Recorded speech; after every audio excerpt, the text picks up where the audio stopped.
Good day, travelers. Now, here is your sea view on the Resilient Lady Virgin Voyage cruise.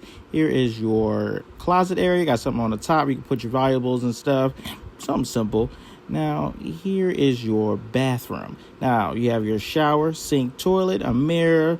You know, it's pretty tight in there, but hey, it gets the job done. Gets you all nice and squeaky clean. Now, here, follow me as we go more into the room. Here's your sea view terrace, a little description. Here is your full-size bed right there. Nice and comfy. Here is your, I think it's about a 30-inch television. Has all your streaming services, Netflix, all that good stuff.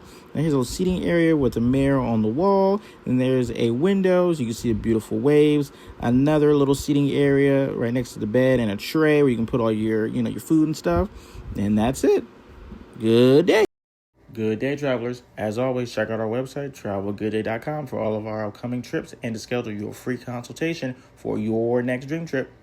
We can make your dream destination come to life. Look us up on all socials. And of course, don't miss your moment.